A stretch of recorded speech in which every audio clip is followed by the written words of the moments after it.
مولاي صل وسلم دائما أبدا على حبيبك خير الخلق كلهم. مولاي صل وسلم دائما أبدا على حبيبك خير الخلق كلهم. محمد سيد الكونين والثقلين. محمد الحمد لله رب العالمين والصلاة والسلام على أفضل الأنبياء والمرسلين محمد وعلى آله وأصحابه وأزواجه وذرياته وأهل بيته أجمعين. أما بعد، فأعوذ بالله من الشيطان الرجيم. بسم الله الرحمن الرحيم. إنا أعطيناك الكوثر فصل لربك وانحر إن شانئك هو الأبتر. صدق الله العظيم. وعن جابر رضي الله عنه قال رأيت رسول الله صلى الله عليه وسلم في حجته الوداع وهو على ناقته القصواء يخطب، وسمعته يقول: أيها الناس، تركت فيكم ما إن أخذتم به لن تضلوا، كتاب الله وعترتي أهل بيتي. رواه الترمذي، أو كما قال صلی اللہ علیہ وسلم.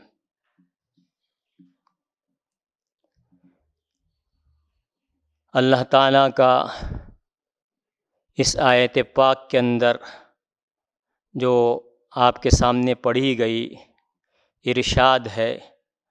اللہ تعالیٰ ارشاد فرماتے ہیں: اے محمد صلی اللہ علیہ وسلم، یقین کر لیں کہ ہم نے تمہیں کوثر عطا کر دی ہے، اور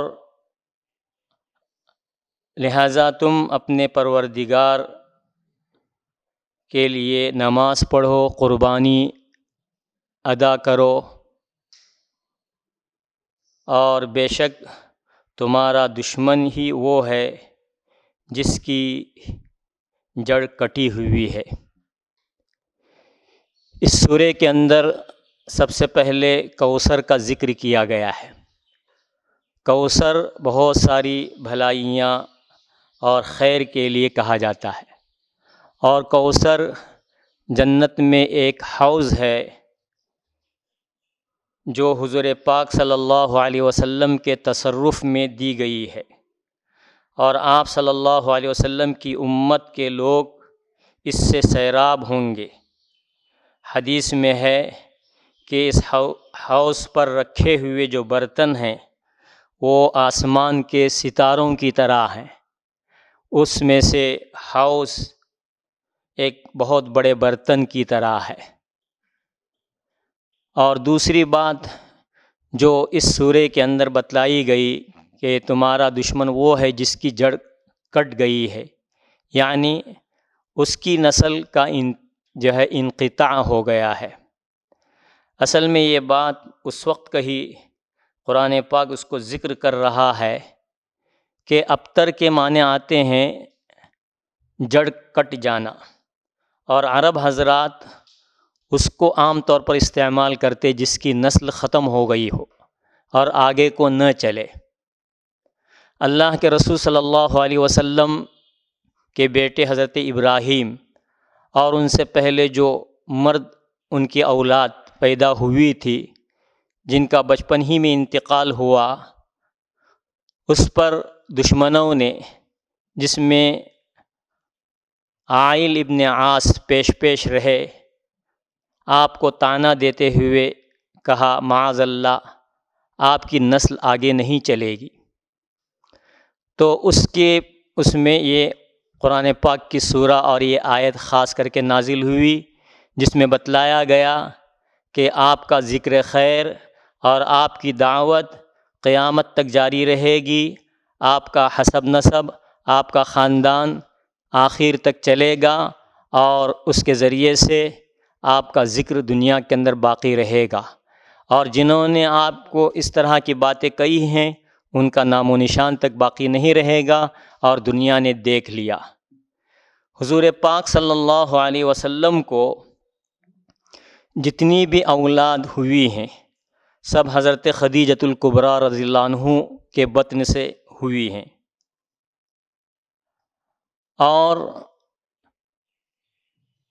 حضرت خدیجۃ الکبریٰ رضی اللہ عنہ کو 2 بیٹے اور 4 بیٹیاں پیدا ہوئیں، جس میں سے ایک حضرت قاسم اور دوسرے حضرت عبداللہ. قاسم بڑے بیٹے ہیں جن کی طرف نسبت کر کے آپ کو ابو القاسم کہا جاتا ہے، بچپن ہی میں ان کا انتقال ہوا. اسی طرح عبداللہ جن کا لقب طاہر اور طیب بتلایا جاتا ہے، ان کا بھی جو ہے بچپنے ہی میں انتقال ہو گیا. اور 4 بیٹیاں تھیں. ایک حضرت زینب جو آپ کی سب سے بڑی بیٹی ہے، دوسری رقیہ، تیسری ام کلثوم اور چوتھی حضرت فاطمہ. حضرت زینب آپ کی سب سے بڑی بیٹی ہے، آپ کی بعثت سے 10 سال قبل پیدا ہوئی. اس وقت آپ کی عمر شریف 30 سال کی تھی. ان کی شادی انہی کے خالہ زاد بھائی ابو العاص ابن ربیع سے ہوئی. وہ اس وقت تک مسلمان نہیں تھے لیکن چند مدت کے بعد مسلمان ہوئے. ان کے بطن سے ایک لڑکا اور ایک لڑکی جس کا نام امیمہ تھا پیدا ہوئی، جو سن 8 ہجری کو جو ہے ان کی ماں حضرت زینب انتقال کر گئی. اور اسی کے 4 سال بعد ان کے شوہر وہ بھی انتقال کر گئے. اس کے بعد حضرت امامہ کا نکاح حضرت فاطمہ کی وصیت کے مطابق حضرت علی رضی اللہ عنہ کے ساتھ ہوا. حضرت علی کو ان سے کوئی اولاد نہیں پیدا ہوئی سوائے ایک لڑکے کے، اور وہ بھی جو ہے بچپن ہی میں انتقال کر گئے. دوسری لڑکی حضرت رقیہ تھی. ان کی پیدائش آپ صلی اللہ علیہ وسلم کی جب عمر شریف 33 سال کی تھی اس وقت جو ہے یہ پیدا ہوئی. ان کی پہلی شادی ابو لہب کے بیٹے عتبہ ان کے ساتھ ہوئی، مگر اس نے ان کو طلاق دی. پھر اس کے بعد مکہ مکرمہ میں حضرت عثمان ابن عفان سے ان کی شادی ہوئی. یہ وہ پہلی خاتون ہے جو مکہ مکرمہ سے مدینہ منورہ اپنے شوہر کے ساتھ ہجرت کی. سن 3 ہجری میں حضرت رقیہ کو خسرہ یعنی چیچک کی بیماری شروع ہوئی، اور یہ بیماری بڑی سخت ہوئی. اور وہی زمانہ تھا جو غزوہ بدر کا تھا. ان کی بیماری کی تیمارداری کے لیے حضرت عثمان کو انہیں مدینہ ہی میں رہنا پڑا، اور وہ غزوے میں شریک نہیں ہو سکے، اور اسی میں اس کا انتقال ہو گیا. اس وقت اس کی عمر 21 سال کی تھی. ان کو ایک لڑکا عبداللہ نامی پیدا ہوا تھا، وہ بھی اپنی ماں کے 2 سال کے بعد فوت ہو گیا. ان کی تیسری لڑکی حضرت ام کلثوم ہے. مکہ مکرمہ میں آپ کی بعثت سے پہلے پیدا ہوئی، اور یہ اپنے والدہ حضرت خدیجہ کے ساتھ اسلام قبول کیا. ان کا بھی پہلا نکاح ابو لہب کے دوسرے بیٹے عتیبہ جس کا نام تھا اس کے ساتھ ہوئی، لیکن وہ اپنے گھر بسانے سے پہلے ہی ان کو طلاق دی، جو ان کے حق میں بہتر ہی ہوا کہ اس کے بعد دوسرا نکاح حضرت عثمان غنی رضی اللہ عنہ سے ہوا. فرمایا ایک مرتبہ اللہ کے رسول صلی اللہ علیہ وسلم نے حضرت عثمان کو بلا کر کہا کہ حضرت جبریل میرے پاس آئے ہوئے ہیں اور وہ اللہ کا پیغام لے کر آئے ہیں کہ میں تمہارا نکاح ام کلثوم سے کر دوں۔ جن دنوں حضرت رقیہ کا انتقال ہوا تھا، انہی دنوں حضرت عمر فاروق رضی اللہ عنہ کی لڑکی حفصہ، ان کے شوہر کا بھی انتقال ہوا تھا۔ حضرت عمر فاروق رضی اللہ عنہ کی خواہش تھی کہ اپنی بیٹی کا نکاح حضرت عثمان سے کر دیں، لیکن حضرت عثمان اس کے لیے آمادہ نہیں ہوئے۔ آپ کو اس پر بڑا رنج ہوا اور اس کا تذکرہ آپ صلی اللہ علیہ وسلم سے فرمایا، تو اللہ کے رسول صلی اللہ علیہ وسلم نے ارشاد فرمایا، اے عمر، حفصہ کے لیے عثمان سے بہتر شوہر ملے گا اور عثمان کو حفصہ سے بہتر عورت جو ہے ملے گی۔ اس کے بعد اللہ کا کرنا ایسا ہوا کہ حضرت حفصہ کا نکاح آپ صلی اللہ علیہ وسلم کے ساتھ ہوا اور حضرت عثمان کا نکاح حضرت ام کلثوم سے ہوا۔ حضرت حفصہ یہ آپ صلی اللہ علیہ وسلم کی زوج مطہرہ ہے اور حضرت عمر فاروق کی لڑکی ہے، اور ام کلثوم اللہ کے رسول صلی اللہ علیہ وسلم کی تیسری لڑکی ہے، حضرت عثمان کے نکاح میں آئی۔ حضرت عثمان کو کوئی اولاد نہیں ہوئی، ان کا انتقال یعنی حضرت ام کلثوم کا سن 9 ہجری میں ہوا اور جنت البقیع میں مدفون ہوئی۔ آپ صلی اللہ علیہ وسلم کی چوتھی اور سب سے لاڈلی اور پیاری لڑکی حضرت فاطمہ تھی۔ ان کی پیدائش آپ صلی اللہ علیہ وسلم کی بعثت سے 1 سال پہلے ہوئی، اس وقت جب کہ بیت اللہ بھی تعمیر ہو رہا تھا۔ حضرت فاطمہ کو سید النساء اہل الجنہ کہتے ہیں۔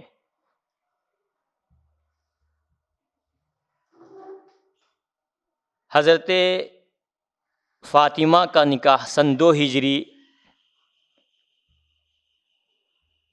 کو حضرت علی کے ساتھ نکاح ہوا، ان سے 5 اولاد ہوئی، ایک حضرت حسن، حضرت حسین، حضرت محسن، اور لڑکی میں ام کلثوم اور حضرت زینب۔ محسن جو تھی ان کا بچپن ہی میں انتقال ہوا۔ حضور صلی اللہ علیہ وسلم کی اولاد میں حضرت فاطمہ ہی کو یہ شرف حاصل ہوا ہے کہ جتنی اولاد حضرت فاطمہ سے ہی پیدا ہوئی، ان کے علاوہ کسی اور سے پیدا نہیں ہوئی۔ آپ صلی اللہ علیہ وسلم کی پھوپھیاں جیسا کہ سیرت نگاروں نے بیان کیا ہے 6 ہیں، ایک حضرت صفیہ، دوسری حضرت عاتقہ، تیسری ام حکیم، اور چوتھی حضرت عروہ، اور 5ویں حضرت برہ، اور 6ٹھی ہے حضرت امیہ۔ ان میں سب سے زیادہ مشہور حضرت صفیہ تھی، اور یہ وہ پھوپھی تھی جس کو اللہ تعالیٰ نے شروع ہی سے اسلام کی دولت سے اللہ تعالیٰ نے سرفراز فرمایا۔ اس وقت اس کی عمر 40 سال کی تھی، بڑی فصیح اور بلیغ اور بڑی شاعر عورت تھی۔ جراءت اور شجاعت اور حسب و نسب کے اعتبار سے پورے عرب کے اندر ان کا امتیاز تھا۔ انہوں نے 72 سال عمر پا کر حضرت عمر رضی اللہ عنہ کے زمانے خلافت میں جو ہے انتقال پائی، اور جنت البقیع میں وہ بھی مدفون ہوئی۔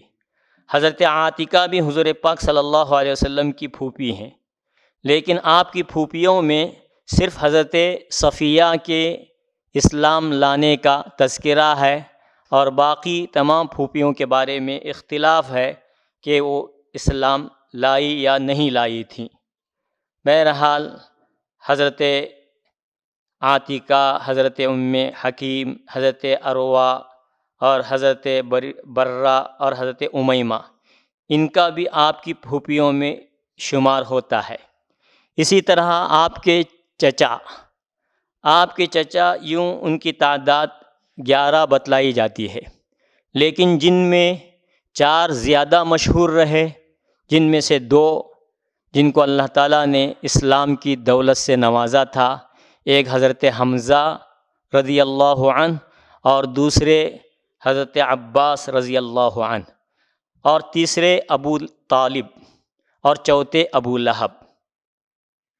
حضرت حمزہ رضی اللہ عنہ آپ صلی اللہ علیہ وسلم سے ایک قول کے مطابق 4 سال بڑے تھے اور دوسرے قول کے مطابق 2 سال بڑے تھے۔ حضرت حمزہ رضی اللہ عنہ آپ صلی اللہ علیہ وسلم کے 2 شریک بھائی بھی تھے۔